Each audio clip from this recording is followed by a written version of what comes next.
नमस्कार मित्रांनो, तुझ्या सोबतीने या मालिकेत आज काय झालं आहे हे आपण जाणून घेऊया. मल्हार व नुपूर आईला घेऊन हॉस्पिटलमध्ये येतात. नुपूर खूप रडत असते. मल्हार नुपूरला बोलतो, मिस नुपूर रडू नका, आशाताई ठीक होतील. इकडे बाबा तायडीकडे येतात व बोलतात, आज जे काही बाहेर झालं ते ठीक नाही झालं. तुला सांगत होतो ती नुपूर एक दिवस घोळ घालेल. यावर तायडी बोलते, मी तिला असे बोलले आहे ना, त्यामुळे तिच्या आईला हार्ट अटॅक आला आहे. आणि तो मल्हार मला सॉरी म्हणायचं सोडून त्या नुपूरचा बाजू घेत होता. बाबा बोलतो, तायडे सॉरी, पण जो घोडा नेहमी तुझं ऐकत होता तो तुझ्या हाताबाहेर जात आहे. त्याचा लगाम तुझ्या हातातून सुटत चालला आहे. हे ऐकून तायडी जास्तच चिडते व बोलते, झालं असेल तर निघा आता. इकडे हॉस्पिटलमध्ये मल्हार डॉक्टरला भेटतो व विचारतो, कशी आहे आता आशाताईंची तब्येत. डॉक्टर बोलता, हार्ट अटॅक आला आहे, ऑपरेशन करावे लागेल, तरी आमचे प्रयत्न चालू आहेत. नुपूर नाराज होते व तिला आठवते की मॅडम काय बोलली होती, तुमची मुलगी अपशकुनी आहे. जिथे जिथे तिचे पावलं पडतात तिथे तिथे सर्व वाईट होतं.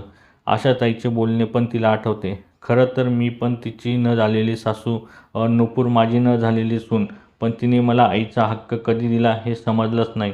इकडे चावरे वकील मीनाशी बोलतात की काय झालं नुपूरच्या लग्नाचं. मीना बोलते, घरात एक नवीनच प्रॉब्लेम चालू झाला आहे. चावरे वकील बोलतो, अरे काय हे, सतत तुमच्या घरात काही ना काही प्रॉब्लेम चालूच असतात. मीना बोलते, अन्वयला नवीन नोकरी मिळाली आहे आणि आता त्याला पैसे पण मिळणार आहेत, तर तो कधीच तुमचं लग्न नुपूरशी लावून देणार नाही. त्याने नुपूरचे नाव विवाहस्थळमध्ये नोंदवलं आहे. चावरे वकील बोलतो, अन्वयला काही समजतं का नाही, का देव बुद्धी वाटत होता तेव्हा तो कुठे गेला होता. डोळे फुटले का त्याचे. नाहीतर ना नुपूरला उचलूनच घेऊन जातो आणि तिच्याशी लग्न करतो.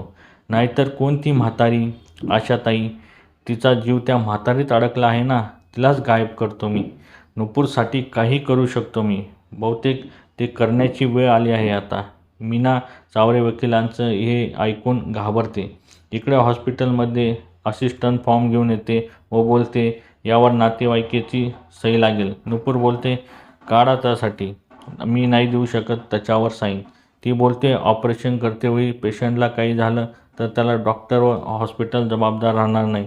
हे ऐकून नुपूर बोलते, माझ्या आईला काही नाही होणार आणि मी साईन नाही करणार, थँक्यू.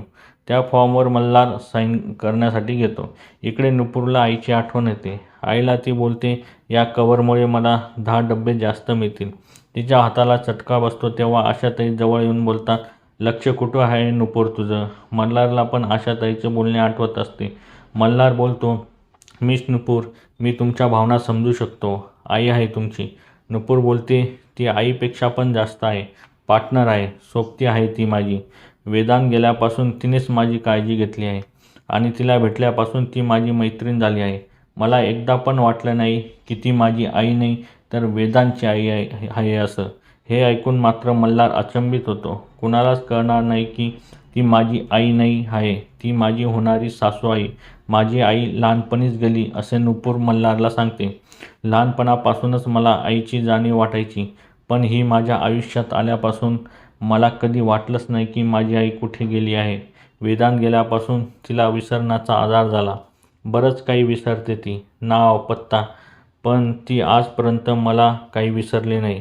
जेव्हा साऱ्या जगाने मला अपशकुनी बोललं तेव्हा ती माझ्याबरोबर उभी होती. आज तर मला मी अपशकुनी वाटते आहे, कारण हे सगळं माझ्यामुळे झालं.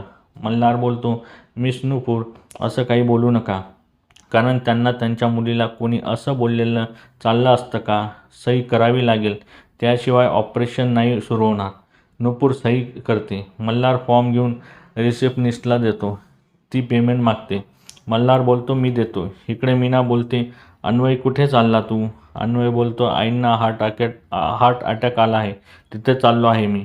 मीना बोलते, त्यांना अटॅक आला ना, मग तू कुठे चालला. अन्वय बोलतो, तू इतकी निर्दयी कशी असू शकते. मला भांडणात वेळ घालवायचा नाही आहे. मीना त्याला ईशाची शपथ देते. अन्वय बोलतो, अगोदर ईशाची शपथ सुटली बोल. त्या लहान मुलीने काय केलं आहे तुझं, कारण तुला.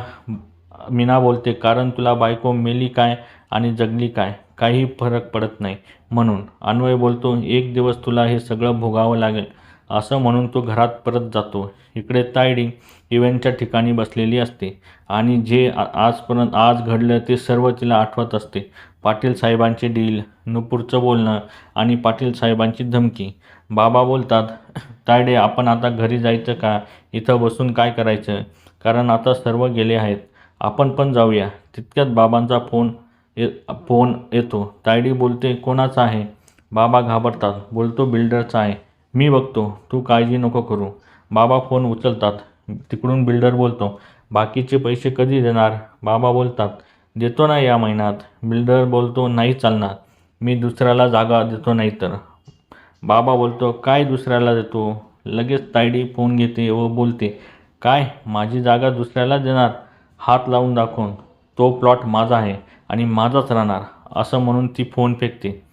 नाहीतर ह्या मल्हारमुळे माझी स्वप्न उद्ध्वस्त नाही होऊ देणार, मी हरणार नाही असं म्हणून ती राजशेखरला फोन लावते. पण राजशेखर फोन उचलत नाही. तेव्हा ती फोन फेकते आणि चिडून सगळीच सजावट उद्ध्वस्त करते व बोलते, माझी स्वप्न. आधी मल्हारच्या आईवडिलांनी माझे स्वप्न उद्ध्वस्त केलेत. आता मल्हार आणि नुपूर हे दोघेजण माझी स्वप्न उद्ध्वस्त करत आहेत. मी सोडणार नाही सगळ्यांना.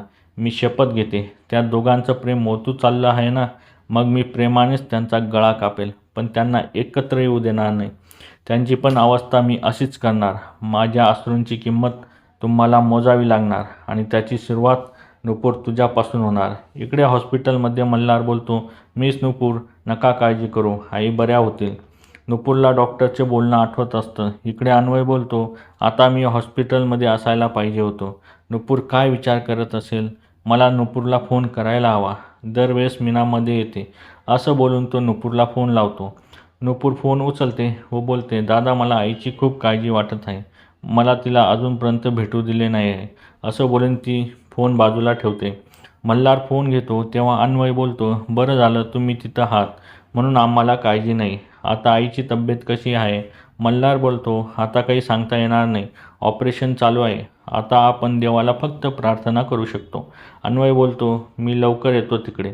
मल्हार बोलतो, त्या पण माझ्या आई आहेत. तुम्ही तिथेच थांबा, मी आहे इथे. अन्वय बोलतो, नुपूरला माझी गरज जास्त आहे, पण मी आता काहीच करू शकत नाही. मल्हार नुपूरला बोलतो, मिस नुपूर, तुम्ही सकाळपासून काही खाल्ले नाही, काहीतरी खाऊन घ्या. नुपूर नको म्हणते. मल्हार बोलतो, आपल्याला स्ट्रॉंग राहण्यासाठी काहीतरी खावेच लागणार ना, नाहीतर चहा तरी घ्या. असं म्हणून तो जातो. तितक्याच तिथे नर्स येते व सांगते, हे औषध पाहिजे आहेत. मल्हार बोलतो, मी घेऊन येतो. नुपूर बोलतो, आईची तब्येत कशी आहे? नर्स बोलते, आत्ताच नाही सांगता येणार.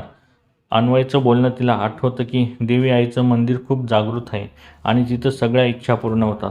मल्हार औषध घेऊन येतो व नर्सला देतो व बोलतो, कशी आहे तब्येत आईंची? नर्स बोलते, आता ती आउट ऑफ डेंजर आहे. हे ऐकून तो नुपूरला शोधतो, पण नुपूर तिथं दिसत नाही. मल्हार फोन लावतो.